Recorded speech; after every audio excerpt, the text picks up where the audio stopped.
POTR 这季财报好吗？一出财报就涨20%，应该要卖掉获利了结，还是要继续持有呢？嗨，我是楚胖，你也可以叫我肖邦。你也有买 POTR 的股票吗？今天这集影片我会告诉你 POTR 这一届财报到底有多好，为什么一出财报就暴涨了20%，以及我们现在到底是应该要卖掉获利了结，还是要继续持有下去？那在正式进入今天的主题之前呢，记得先跟这个频道大部分的忠实观众一样，先帮我按个赞。这个虽然是一个很小的动作，但是对我来说是一个很大的鼓励。首先，如果你还不知道 POTR 这间公司到底是在做什么的，我很建议你先去看一下这支影片。这支影片看完之后再回来看这支影片，会对你比较有帮助哦。那 POTR 这季财报总共有5个亮点。第一个亮点呢，就是营收年成长17%，达到了5.58亿美元，超过华尔街预期的5.56亿美元，然后也超过了公司管理阶层原本预期的5.57亿美元。那为什么 POTR 这一季的营收会成长这么多呢？其实最主要的原因啊，就是它的客户数量越来越多了。POTR 的客户数量比去年同期成长了34%，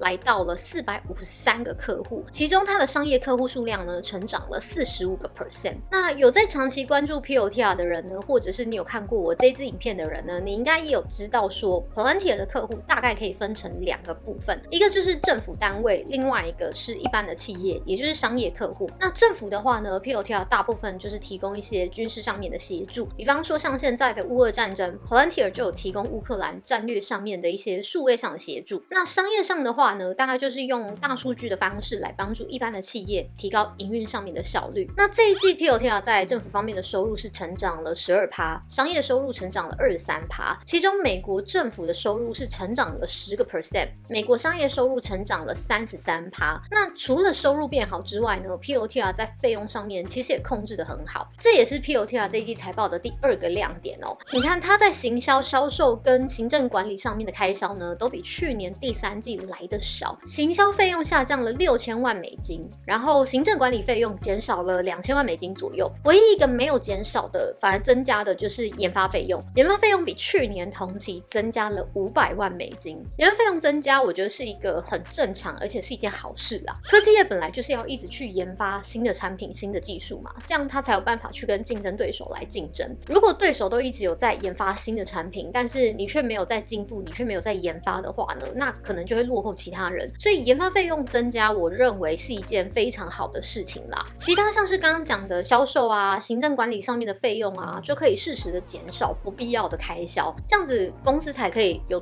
更多的获利嘛。那也因为 POTR 在收入上面有很明显的增加，在费用上面也有很明显的减少，所以总体来说呢， Palantir 这一季的营业利润是比去年同期还要好非常非常多的。去年第3季营业利润是负的6200万美金，今年是正的将近4000万美金哦。你就可以知道说，这一年 POTR 的转变到底有多大了。它从赔钱到现在是真的开始赚钱了。其实我自己在挑选股票的时候，我会蛮在意这些变化的。原本赚的不多没有关系，但是公司的客户数量有没有一年比一年还要更多？它的营收有没有一年比一年还要高？以及获利有没有持续的在成长？这个对我来说才是最重要的。本身有多好，或者是本身有多烂，其实都不是最重要的。重点是这家公司它有没有持续的在进步，我觉得这个才是最可贵也是最重要的一件事情。这就好像小学成绩不好没有关系嘛，只要一天比一天还要进步，总有一天一定也能够考上理想的大学的。重点就是进步这2个字。为什么有一些人出社会工作了10几年，薪水还是很低？为什么有一些人工作2-3年就可以让薪水翻好几倍？就是因为他们一直在学习，在精进自己。那买股票跟人生也是一样的啊，真正的好公司，真正有潜力的股票，都是那种一季比一季还要好，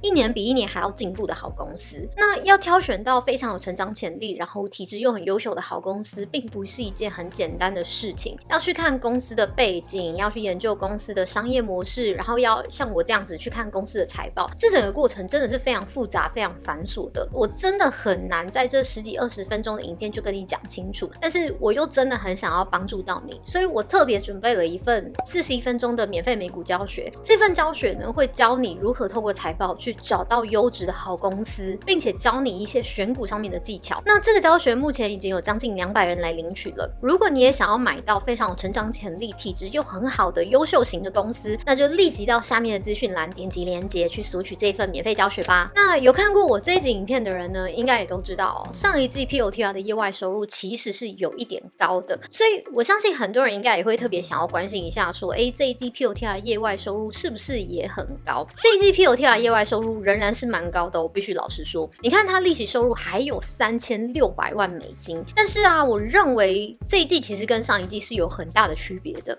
我们回头来看一下上一季的财报好了，你看哦，上一季 POTR 的 net income 净利是27872，利息收入是30310，我们拿27872扣掉30310，是不是就是负数了？也就是说呢，假设上一季 POTR 没有这个利息收入，没有这笔业外收入的话，没有这个30310的话，它会是 net loss，它会是赔钱的。但是如果拿这一季的净利 ，OK， 我们回来看一下这一季哦，这一季的净利是73439，去扣掉 interest income 利息收入36864的话，它还是正的哦。也就是说呢，就算这一季 POTR 没有这些利息收入，没有这些业外收入，它这一季还是赚钱的。就算没有利息收入 ，net income 也还是正的，不是 net loss 哦。这个就是为什么我会说上一季跟这一季有很大的差别。上一季 Palantir 确实是靠业外收入撑起来的，因为业外收入呢，它上一季才能是 net income 嘛。但是这一季不是靠业外收入撑起来的，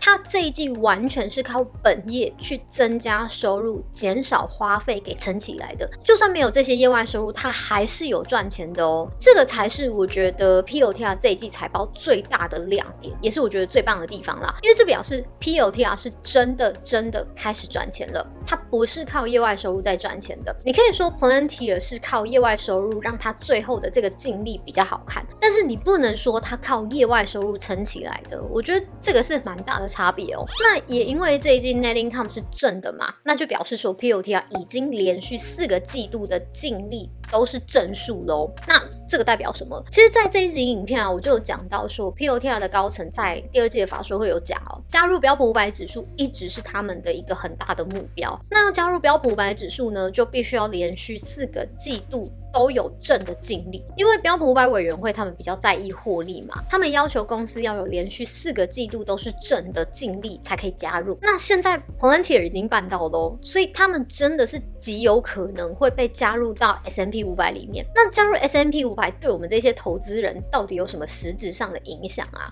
为什么好像很多人都很期待 POTR 可以加入 S&P 500呢？其实最直观的影响就是股价通常会上涨，原因很简单，因为当 POTR 加入了标普500指数之后呢，基金为了要更准确的去反映他们的指数，他们就必须要去买入 POTR 的股票。那越多人来买 POTR 的股票，就会造成什么结果？股价就会上涨嘛。所以加入标普500最直接的影响就是股价了。这也是为什么很多人会很期待说 POTR 可以赶快加入标普500，更不用说他如果真的加入了 S&P 500。POTR 公司会拿到的实质好处是非常多的，很多金融机构的资金是会挹注在这一些标普500指数的公司里面的。OK， 再来我们来看一下 EPS， 这一季 POTR 的 EPS 来到了 0.03 哦，虽然这个数字不是很高啦，比起其他企业来讲，但是我觉得这是一个很好的现象，因为2022年的第4季、2023年的第1季跟第2季 POTR 的 EPS 都是 0.01， 连续3季都刚刚好是 0.01， 所以那时候包括我自己在内啊，连我自己都很怀疑说 POTR 是不是故意用业外收入来把它的 EPS 控制在 0.01， 要不然其实真的很难刚刚好连续3个季度都是 0.01 啦。但是这一季终于突破了，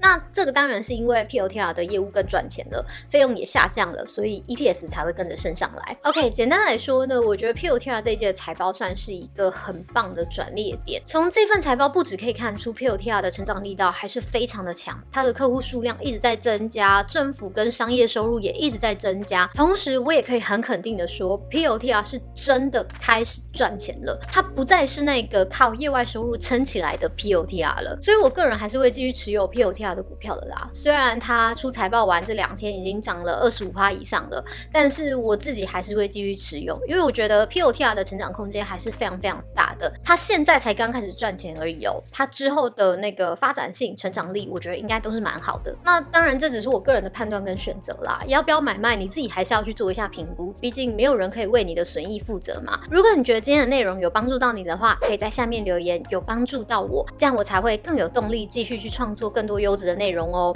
OK， 那如果你喜欢今天的影片，记得要在下面帮我按个赞，然后分享给其他朋友。那如果你不想要错过我未来来的内容，记得要来订阅我，并且开启小铃铛哦。那我们下集影片见，拜拜。